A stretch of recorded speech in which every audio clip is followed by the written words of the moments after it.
Daddy, where did the blue sky go?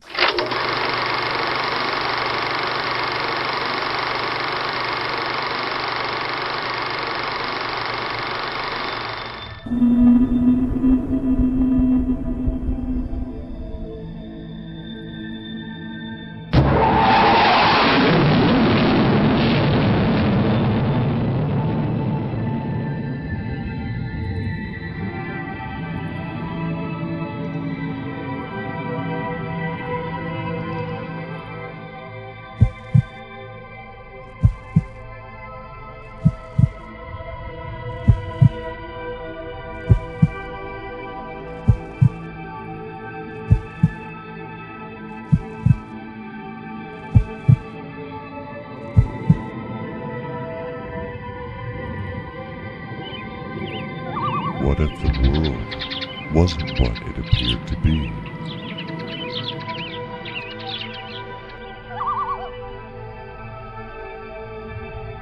Would you be able to tell the difference?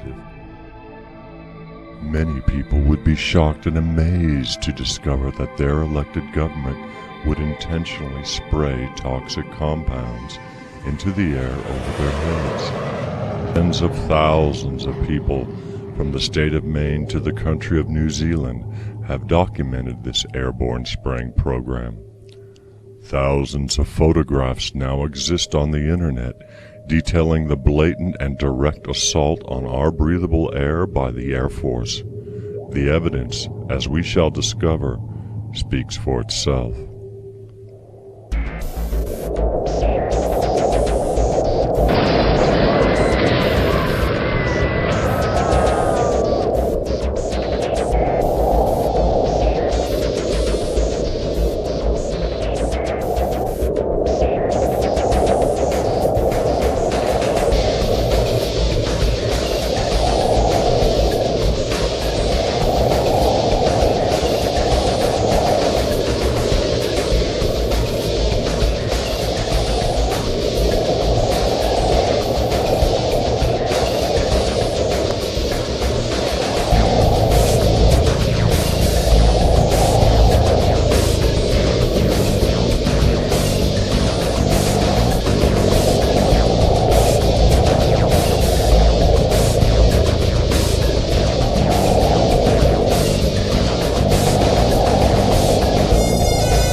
How could this happen?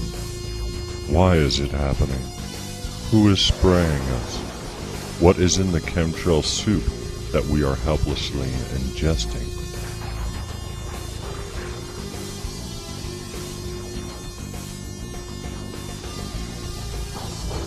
Normal jet contrails are formed above 30,000 feet and last only a few seconds. Normal contrails are created very rarely and are caused by the intense heat thrown off of jet engines as they climb towards their cruising altitudes. Designed to appear as normal contrails, chemtrails, on the other hand, do not occur from the mixture of engine heat and water molecules at high altitude. They usually occur between 12,000 and 20,000 feet, and photographic evidence clearly demonstrates that these emissions are coming from spray nozzles attached under the wing near the engines or extending from the rear of the plane. As these satellite photos clearly demonstrate, chemtrail spraying has been designed to occur in such a way as to make them appear as normal cloud cover moving into a given area. The government is trying everything to hide them from the public. They use on-air weather personalities to explain the constant daily barrage of chemtrails. The weather satellite pictures used on regular TV channels are washed electronically to remove the obvious line patterns. But as you can see, by going to the NOAA's site and obtaining raw feed prior to release to subscriber stations, there is much in the clouds over the world that does not belong there.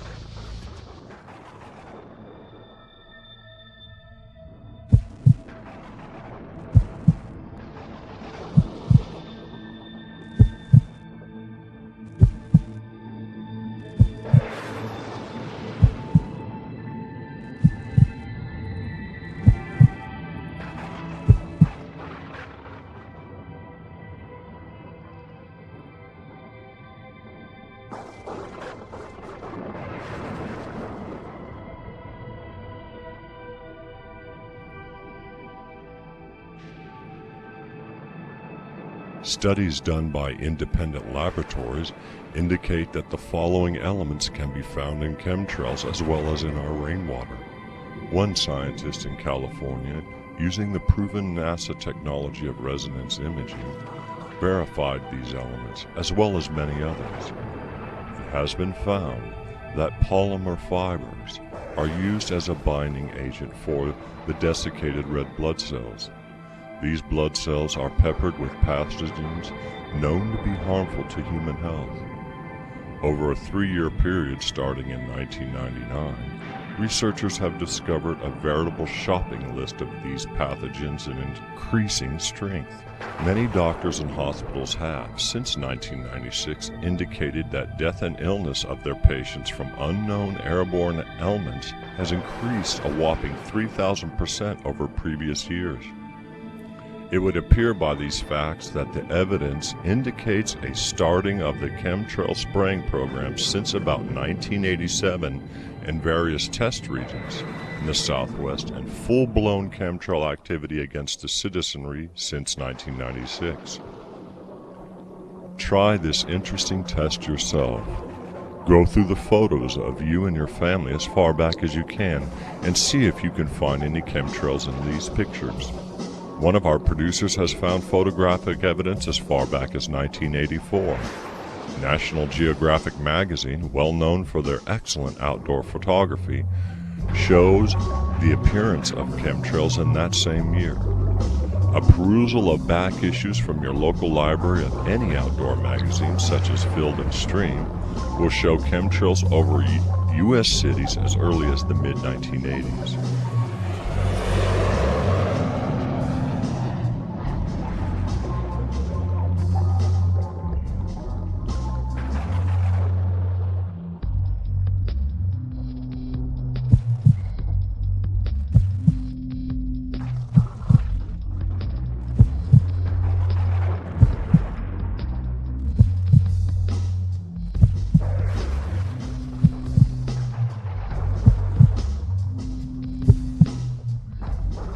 Why are we being sprayed with these chemicals?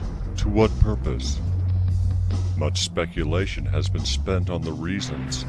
The Air Force has undertaken a multi-year program spanning several years, ranging from protection from the sun, reducing global warming, weather modification, to population control. Despite numerous attempts by thousands of concerned people to get answers from the Air Force and the government and various senators, no information is yet forthcoming from those responsible for this, certainly the greatest visible crime against humanity the planet has ever seen. Let's look at each of these theories in turn.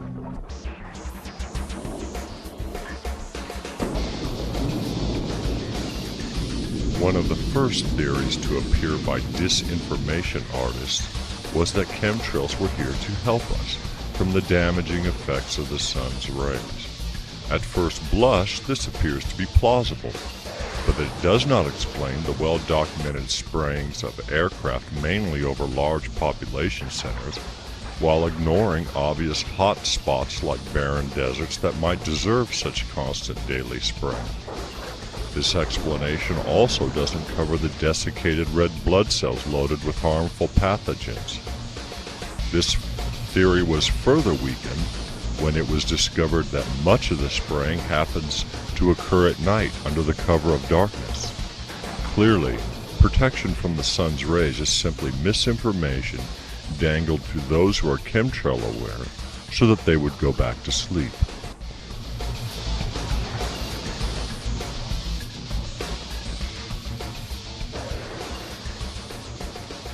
Another lie foisted upon chemtrail researchers is the oft-told pattern of global warming. The idea presented is that the globe is overheating and that chemtrails are the answer, causing a decrease in temperature. This hopeless fib is easily destroyed by the following facts. Chemtrails are sprayed at night when the sun is beyond the horizon. The chemical makeup of chemtrails belies this and other theories. What do anthrax spores and lupus have to do with deflecting heat from the planet? If saving the planet from global warming were the actual goal of chemtrails, why hasn't the government come forward to use this as a publicity coup? They could certainly use some good press, and who isn't for saving the planet? Yet another idea presented is that our and other countries have gone over the edge and are playing God with the weather. Although there is a good indication that there might be aspects of the chemtrail program that lend itself to weather modification, it still does not fit all the facts. In fact, if changing the weather via chemtrails were the answer, why the secrecy, the lies, the cost which must run annually into the billions of dollars worldwide? Why then would the government feel it necessary to add harmful desiccated red blood cells to the mix? Cloud seeding has been successfully demonstrated using silver iodide particles since the 1950s. If changing the weather were the reason, why are there no harmless silver particles showing up in the lab test and in the resonant imaging? Again, this appears to be yet another lie unleashed upon chemtrail researchers to get them thinking and looking the other way. The last theory is so heinous in conception and execution that we dare not mention it, except for the bizarre reality that it fits all the known facts regarding chemtrails. Let's look at those facts now. Fortunately, we have some 4 years of intense study into the problem of chemtrails, and the following facts are not disputed. For reasons that will shortly become apparent, given the data collected, we know the following. Fact: chemtrails are loaded with pathogens deadly to the human organism. Fact: chemtrails are definitely aimed at the major population centers, though even the backcountry of America, Australia, and other areas of Europe receive chemtrails, certainly not with the intensity and frequency of, say, Los Angeles or New York. Fact: much of the spraying occurs at night. Fact: chemtrails contain various heavy metals such as titanium, aluminum, barium salts, and other toxic metals. Fact: most of the spraying is carried out by NATO air forces in their respective countries.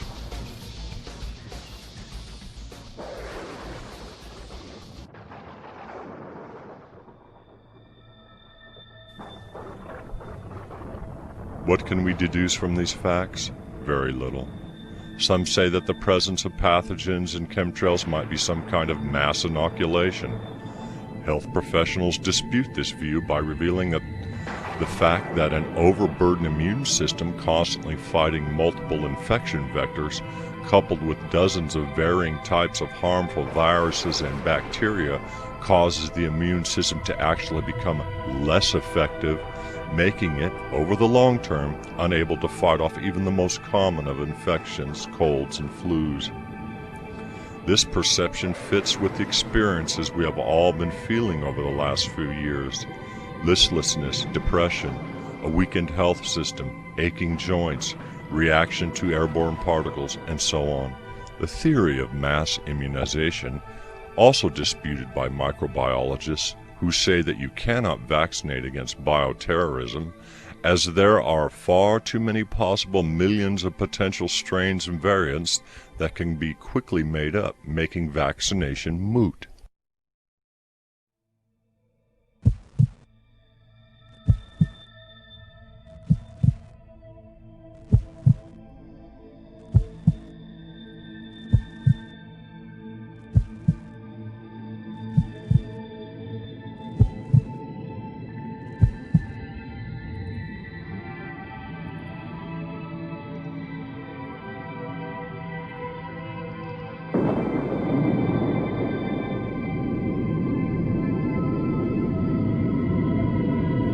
In 1991, America was at war with Iraq in what is now known as the Gulf War.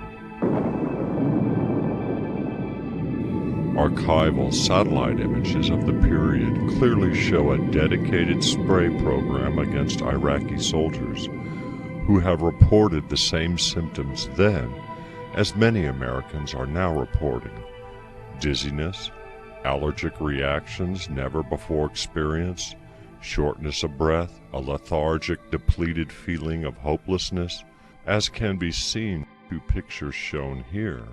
Whatever was aimed at the soldiers of Iraq in 1991 is currently being aimed, right now, at millions of people each and every day across the globe.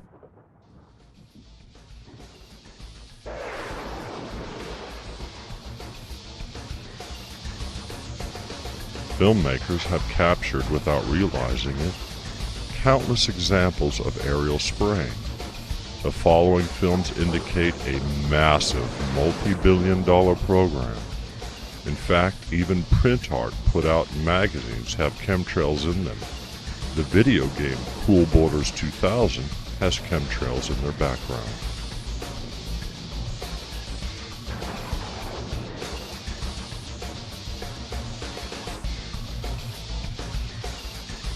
Researchers have gone to great lengths to contact dozens of senators and congresspersons, as well as the military, to no avail.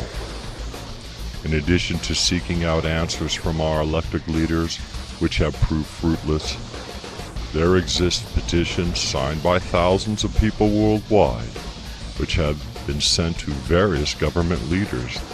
These petition signers include scientists, school teachers, police officers. Veritably every profession and discipline has observed this phenomenon and has demanded answers. None so far are forthcoming. Again, the government's response to this has been silence or denial that chemtrails exist, the usual answer being that these are normal contrails. Dozens of letters exist on the internet from congressmen and women denying chemtrail activity. The Environmental Protection Agency has flatly declined air test samples sent into them.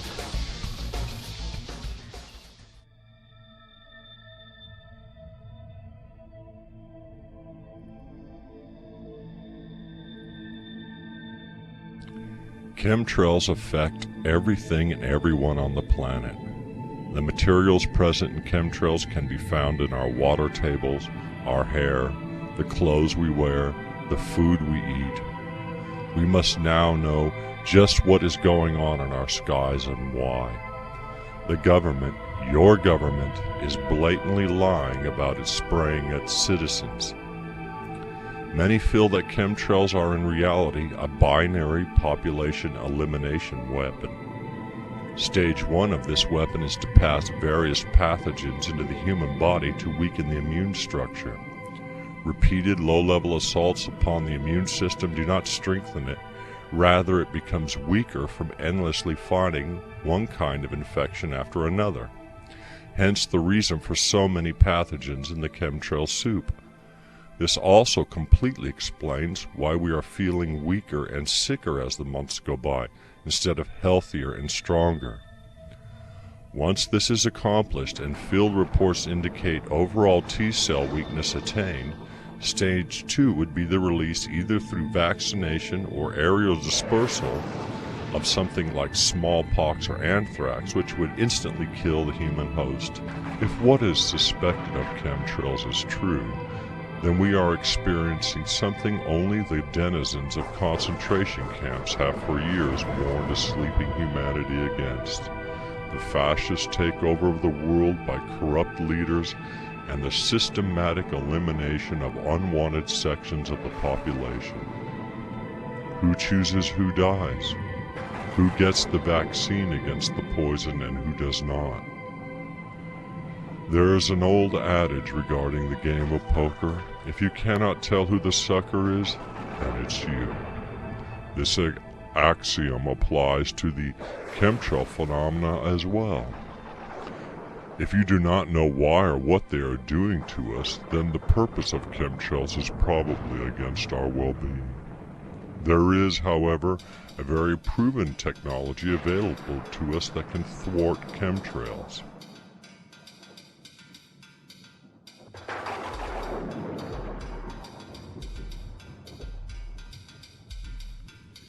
Inventor Wilhelm Reich is credited with creating the first known orgone eliminator, or Cloudbuster. Originally designed to help bring in rain to areas plagued with drought. Don Croft, alternative scientist, researcher, and inventor, has succeeded in striking a blow against the ongoing chemtrails program that is destroying our country and enslaving its citizens. By utilizing the research of Wilhelm Reich, Croft has created a cheap, portable, and easy-to-build device that consistently destroys chemtrails and heals the atmosphere. The Reich-Croft Chembuster is potentially one of the answers to the ongoing attacks by the forces of darkness. As these images show, Chembusters, or as they are referred to by most people, Cloudbusters, actually do the job of eliminating chemtrails. A Cloudbuster is simply made or can be ordered via the internet. Though many speculate that the chemtrail problem has gone on for too long for there to be any kind of decisive resolution in the favor of humanity, we do not share that view. Awareness and knowledge are two keys to stopping this problem. The more that people are aware that chemtrails are overhead and in their lungs, the greater are humanity's chances that we might catch a break, and some high-ranking official in government will come forward and stop the program. One should be very careful as well when investigating the chemtrail phenomena on the internet. Many chemtrail sites are actually run by government agents to spin the information given out on it, or to suppress the real reason for chemtrails. Those sites that are pushing debunkers, character assassinations of online seekers of the truth, and who offer a vague chemtrails are here to modify the weather or chemtrails are sunscreen simply are disinformation sites aimed at misleading those who are becoming chemtrail aware. Tell your friends and loved ones. Show them the facts. Take them outside when the spraying is heavy and let them do their own thinking and research. A few may not be able to change the world, but a few million can. Good luck. Daddy, where did the blue sky go?